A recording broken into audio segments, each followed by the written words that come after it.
पुढची बातमी पाहूया। पुण्यामध्ये दोन्ही राष्ट्रवादीने एकत्र लढावं। पुण्यामध्ये अजित पवारांच्या कार्यकर्त्यांची इच्छा असल्याचं समोर आलंय। दोन्ही राष्ट्रवादी समविचारी आहेत, त्यामुळे एकत्र लढावे, त्यातून एकत्र लढण्यास ताकद मिळेल असं सुद्धा इथं बोललं जात आहे। पुणे अजित पवार यांच्या राष्ट्रवादीचे शहराध्यक्ष सुनील टिंगरे यांनी हे वक्तव्य केलं। महायुतीमध्ये एकत्र लढण्याबाबत कोणतीही चर्चा झालेली नाही, बैठक झालेली नाही अशी सुद्धा माहिती दिलेली आहे।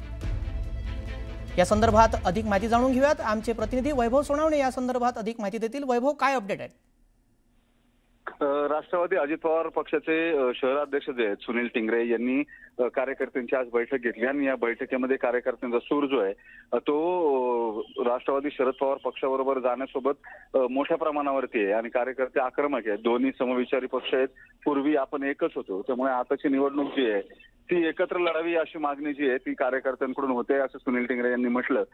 त्याचबरोबर राज्यात महायुतीत जरी सत्तेमध्ये असले महायुती सोबत तरी सुद्धा इथल्या प्रभाग रचनेपासून या दोन्ही पक्षांमध्ये संघर्ष पाहायला मिळालेला होता। भाजपच्या वतीनं प्रभाग रचनेमध्ये राष्ट्रवादीला आणि एकनाथ शिंदेच्या शिवसेनेला कुठली भूमिका जी आहे ती घेऊ दिली जात नव्हती किंवा त्यांची कुठली मागणी जी आहे ती मान्य केली गेली नाही आणि त्यामुळेच इथल्या निवडणुका ज्या आहेत महापालिकेच्या त्या भाजप विरुद्ध राष्ट्रवादी अशाच होणार आहेत।